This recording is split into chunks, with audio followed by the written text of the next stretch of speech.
What's going on YouTube? Q back here again with another video for you.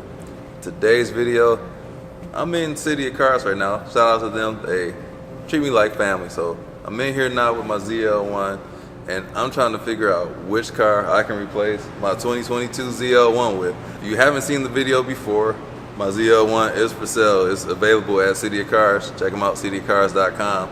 So I'm trying to figure out what car I can bring to the channel next. So we're about to go through a few cars coming soon, but before I do, don't forget to like, comment, subscribe, hit the bell, browse the channel.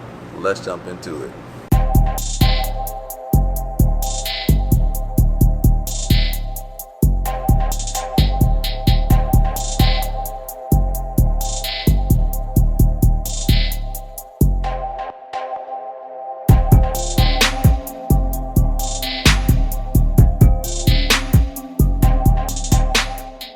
So I had the ZL1 for almost a year, so it'll be a year like the middle of January. So it's a pretty cool car, and there's some big shoes or big tires, wide girthy tires to fill, and it's going to be hard to get something else that can replace the ZL1. And as a lot of you have said, anything I get would be a downgrade, and you are right, because I think this is the best handling, the best daily drivable, except for right now because I can't get tires for the snow, which is kind of why we're here now. But this, out of all the muscle cars, we got the GT500 right behind it, but this fits the bill for me the most, the ZL1. So what could I replace this thing with? Drop a comment down below, but I'm about to start off my list. And what can I replace a Camaro with? Another Camaro. So shout out to Hot 1 LE. Also shout out to the Men of Culture too. So MOC, we all have Camaros, and shout out to Hot 1 LE. He's had two SS1 LEs. So the SS1 LE, I had one. I had a 1 SS1 LE. I would also consider a 2 SS1 LE, like Hot 1 LE, because that's the perfect balance. I said before, this car, it gets to be a lot. Also, another Camaro that I'm thinking of is the Z28. So the Z28, 7 liters, hardcore track. It's kind of like the ZL1 1LE with how hardcore it is. It's strictly a track car, so it's hardcore and focused on the track. 500 horsepower, so dropping down in power is actually a good thing for me and my taste. Daily driving, like just going from first to second gear, I'm 80 miles an hour in second gear, so I like to roll through the gears, and so I'm looking to drop down in power a little bit, so keep that in mind. So the Z28. Or conversely, what I just said, throw all that out the window, ZL1 1LE. Shout out to Hunter Gang Nate, just drove his, was it last month or this month, and had a really good time in the ZL1 1LE. Same color car as this. I loved it. I think it's a better choice, more hardcore than this, track focus, and I just fell in love with the ZL1 1LE. So there's that. It's the least probable of the three. I personally like the Z28 the most for me. Then I can do mods and stuff with the proceeds from this ZL1, like cam it out, do some things that people want to see people do to a Camaro. Because this car, out the box, is pretty much perfect. There's not a lot that you can do. Like some people want to add more power, diminishing returns to me. That's not what I'm into. I don't want a 1,000 horsepower car because I'm not street racing, I'm not drag racing. You see, when I went to Kentucky, I chose autocross and the road course. I spectated drag racing, but I didn't participate because it's just not me. So another car I would consider bringing to the channel, the new Nissan Z. So I sat in one, I like them. I drove a 370Z here at City of Cars, and I had a blast in that car. So it's a good sports car. So now I'm at a point where I can get a less practical car than the Camaro, so I don't need back seats because I have the Integra now. But the Nissan Z, it's a fun car. I need to test drive one. I sat in the auto. Maybe I'll see if I can drive one of those at some point soon. But the Nissan Z, 400 horsepower, 350 pound-feet of torque, highly tunable, modifiable. It's got the old school feel to it. I like that. It's based off the same chassis as the 370Z, so it's not an all new from the ground up. They just kind of took what they had and built on it. And it's got some pretty good reviews, minus a couple weak spots being the tires, but I'm not against that. Tires are easy to change out, so Nissan Z.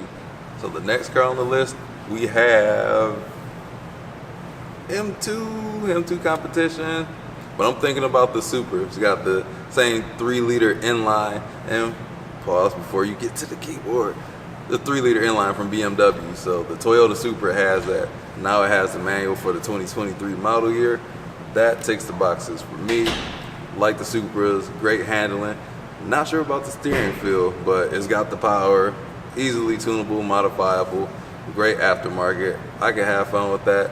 It looks, don't love the looks. I like the looks though. There's a lot you can do to it. So seen a lot of videos on the Supra and this B58. It's just like the old Supras as far as tunability goes. I wouldn't go build a 1,000 horsepower Supra, but to build it up to be a little bit more beefy, that's something I would entertain. And luckily the Supra isn't marked up in my area. So Michigan and Ohio, the Supras, you can get one if there's one on the way to the dealership. You got to be first to get one, but they aren't marked up in my area, at least at a couple Toyota dealerships that I did call. So Supra, maybe a used M2 competition, let me know. Or M3. I haven't seen many M3s for sale. The new ugly ones, don't like the looks, but I heard it's a great handling, great driving car. All right, so I mentioned this on my Instagram stories. Follow me on Instagram, same name, Q_the_chaotic. But the Audi R8 is a dream car of mine. This car is one of the ones that I'm going to get someday. Just got to work my way up to it. Not this generation, no, the previous generation. So the previous generation, the first generation R8, it comes with a gated manual. All the cars that I'm talking about, I'm getting a manual. So the R8, gated manual, V8 or V10. The V8s they're kind of all over the place. There's not a lot out there, but I've seen them in a price range that I can't get into, at least for the V8. It's got like 430 horsepower coming from the 4.2, got Quattro. I can drive it all year round, no worries. So Audi R8, that's the car I lust about. I think it's beautiful, elegant design. It's old, but it still looks relevant. And this is the updated version. This is the Gen 2 V10 only. So this is a special edition. All these cars are for sale here, but this is $230,000. I ain't got it like that. R8 like that. And I know it comes with the German reliability, so I've been doing my research. So major failures are the AC compressors on that and the magnetic ride control on those, but that can be fixed with coilovers. And to fix the AC, I can just burn through the summertime, because you got to drop the engine on the V8s only. The V10s, you don't have to worry about that, but those cost about $20,000 more. So Audi R8. The fraud, the Porsche 911. Porsches I'm looking at the prices of these, they are way up. I'm pretty sure they were much more affordable before the pandemic, because I always had a 911 on my list. 4S, Targas, depending on the year. Like I looked a few years back at like a 2007 one, the one without the ugly headlights, and I saw them at like $50,000. Those cars are seeming to be like $70,000 now. So maybe, but this is not at the top of my list. Especially this one. This is like $150 for sale right now. Nice car. Gotta drive one soon, but not right now. So 911s are always there. There was one here for sale, but I think somebody bought it. So 911s. So we got this all-wheel drive beast behind me. Nothing to do with this video, because that's something, it's not there. Even if I had the money, I can appreciate it, maybe for my wife, but not for me. But the car that's next, I just thought it would look good to stand next to, and since it has the orange accents that you can see down in the grill, the WRX. I had one that I ordered, it's still for sale, it's sitting there. I could probably negotiate something better than initially what was offered, but this is not at the top of my list. I can do all the fun stuff and save a ton of money compared to every other car. It's most likely the cheapest car on this list, but possibility. Do you want to see a WRX on the channel still to replace the ZL1? So the Integra stays for now, and this is replacing the ZL1. So I'm not for that. It's a possibility though, but it's the lowest probability of all the cars on this list, but it's possible. Subaru WRX. So next car on the list, we got not a C8, but a Corvette. So C7s, maybe even a C6. So like the Z28 Camaro, they also have the C6 Z06, which comes with that 7-liter, and it's actually cheaper than the Camaro as well, but the Camaro has better seats. So thinking about that one, or a C7 Grand Sport, which is basically the Corvette's SS1LE. So it's got the handling package, the girth with the tires, and it's just a naturally aspirated 6.2 in there. Or ZL6. Drove those, I like them, but I think I prefer the Camaro more. But just to change things up, we'll see. But the ZL6s are more than what the ZL1 is right now, at least for the ones that are coming through here. They're coming down in price, so who knows, maybe. But Corvette's not a C8 because I got to have my manuals. I would have been all over a C8 if they had a manual, but they don't, so yeah, unless it was a ZL6, because the ZL6 does good things for YouTube, but we're not there. Those allocations can't be had, at least, and they're marked up like $100,000, so no. Haven't given these much thought since I've been here, but always loved Vipers, childhood dream car. Got the first and second generation. The one that I really want is the final generation, which is, I believe, the 4th generation that started in 2013, 2014. But like the same thing as the Porsches, that went way up in value. I was looking at one when I was selling my SS1LE and my Hellcat at the same time. Street Speed actually they had one at Toy Barn in Ohio. He bought that Viper for like $87,000. And I'm like, oh. Whenever you see me wear a shirt with the Save the Manuals and I have a black Viper shirt, bought that from Street Speed's giveaway because I really wanted that car. And I feel like that was my car. And now it's not, so Vipers. I guess I'll hold the camera for this one. So I didn't think about these until now, but we got the Mustangs, not the GT500 because it's the dual clutch, and probably not these. But I am not against Mustangs, but I feel like it would be bad for the channels because you Camaro guys hate the Mustang guys, but we still have Camaro and Mustang guys here. I'm going to make you guys love both of them because they're equally as good, very similar cars. The Mustangs that I would consider, the first one, not at this price, the Mach 1. That, I really like that car a lot, a whole lot. Like, I recommend those. Shout out to my guy Mike, he just bought one. The one that let me drive his Focus RS in the video, he bought a Grabber Blue Mach 1. Congrats. Dark Horse, those are not yet. Don't know when those will be out, so I'm not even going to speculate that. So, it's a cool car, though. And last but not least, Race Car 21 would love this one. But I would also shout out to my guy Rich as well, the GT350 again.